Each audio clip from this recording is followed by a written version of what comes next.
Hot for MTG, it's the beach. How you guys doing today? So, part of the spoiler Eldraine series we've been doing.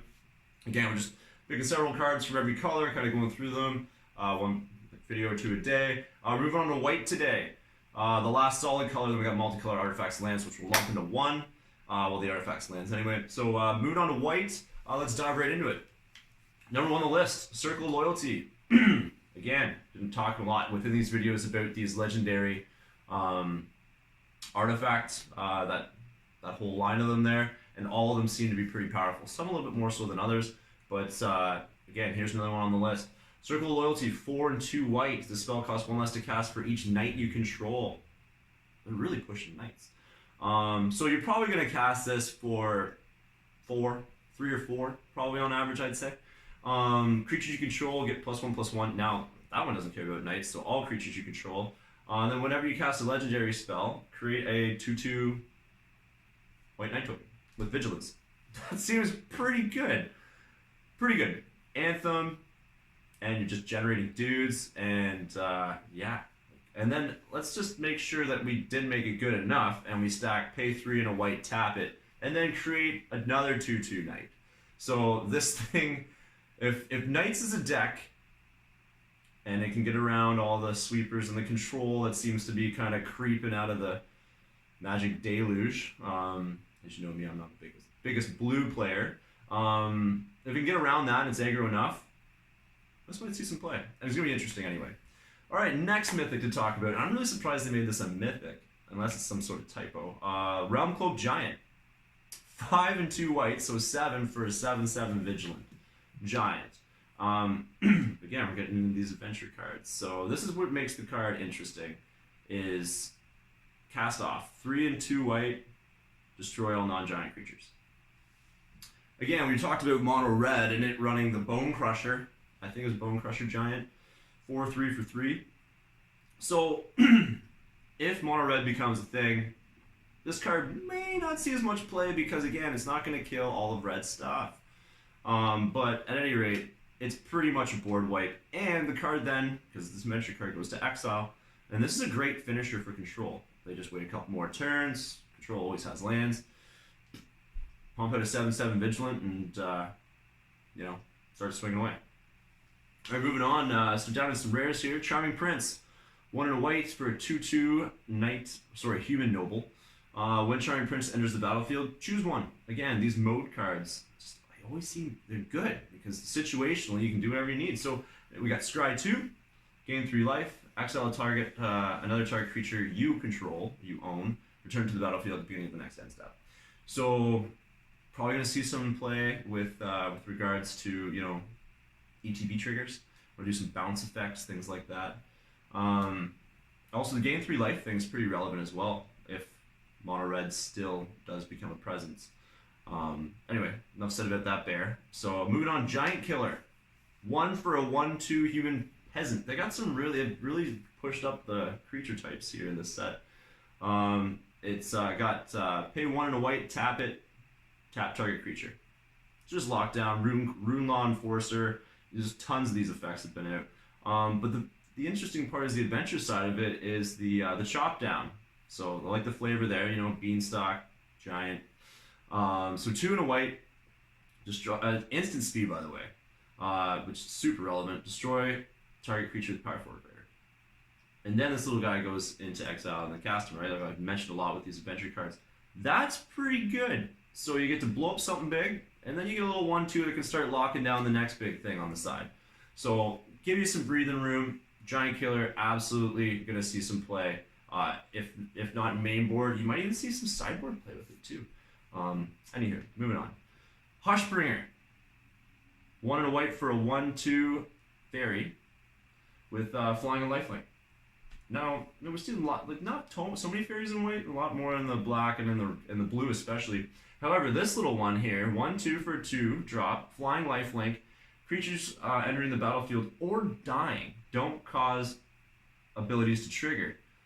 That's pretty sweet. So that's going to shut down a lot of these aristocrat style builds that have been going on. You don't get those Judith die triggers. You don't get the Midnight Reaper triggers. This seems like a pretty good utility card. Now, yeah, the body isn't very stout. You're going to have to try to protect it, but, you know, just to lock them out from doing what they're doing. Again, another sideboard card, situationally. Maybe it's going to see some sideboard play in standard. All right, on to the next. Worthy Knight. Wow, we got a lot of 2-drops. So Worthy Knight. 1 and a white for a 2/2 human knight. A lot like Hero Precinct 1 here, as in whenever you cast a knight spell, create a 1/1 human creature token. Now, Hero Precinct 1 also creating tokens, cast on multicolor spells. So I don't know. Is there a possibility that you might be able to get like a Mardu Hero Precinct 1 Knight deck going? Maybe. Anyway, it looks like an interesting build if you want a really, really insanely go wide strategy for something like that. All right, so gotten through the rares. Let's talk about this. Is probably one of my favorite cards in the set. I've seen a lot of comments. I don't want to steal anybody else's comments on it because some of them are funny. So Deafening Silence, 1 white enchantment. Each player can't cast more than 1 non-creature spell a turn. So I gotta laugh because this just eats Storm alive. So this is gonna see modern play. It has to. I'm gonna slam it in the sideboard of my White Weenies deck because it just poops all over Storm. And like a lot of other decks that are trying to do multiple things in turn as well. But this is hilarious. Gotta love the lockdown. It just looks like there's a bunch of Storm players throwing up. Like it's so good. Anyway, good flavor. I don't know if it was intended, but anyway, moving on. Mysterious Pathlighter, 2 and a white for a 2/2 flying, another fairy in white. Each creature you control that has an adventure enters the battlefield with an additional 1/1 counter on it.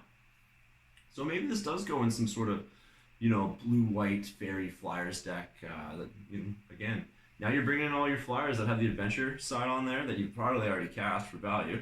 And they're coming in with additional counter. So your flyers are getting bigger. Can still play Safara. Yeah. We'll have to see some play. Anyway, interesting card. Cool card.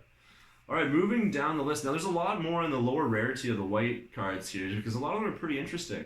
And I love Boros, and I love playing White Weenies too, so right up my alley. Shepherd of the Flock. 1 and a white for a 3/1. Now, we talked about Rimrock Knight, which was the red version kind of this. And this also has an instant adventure attached to it. Usher to Safety. 1 white, at instant speed, return target permanent you control to its owner's hand. So you can just get anything out of the way of that removal spell or that pseudo sweep, or whether it be Witch's Vengeance or a full board wipe or anything. That important piece that you need, you can bounce it back to your hand. And then, again, not super exciting, but you still get a body as a 3/1 that you can stick on the field after that. And only 3 mana to do the whole thing. I think it's a pretty good card. This should be great and limited. But yeah, we'll see what happens. Again, it's a human peasant, so it's not fitting into the knight section, so maybe we won't see any play immediately in standard. But anyway, cool card. Moving over to the knight side here, Vulnerable Knight, 1 for a 2/1.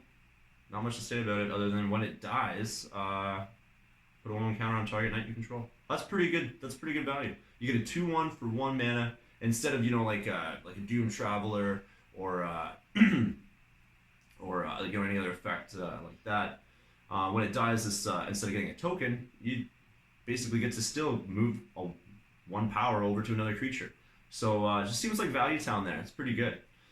So yeah, moving on after the Vulnerable Knight, I think that's about it for white actually. Yeah, it is. All right. Okay, kids, aliens, potatoes, and some women out there. So yeah, guys, getting pumped for Throne of Eldraine. Check out the other videos that we've done on the spoilers here. Just kind of chit-chatting about that, and like, subscribe, all that stuff. No always pressuring you guys to do it, but it'd be great if you could. And have yourself a fantastic day.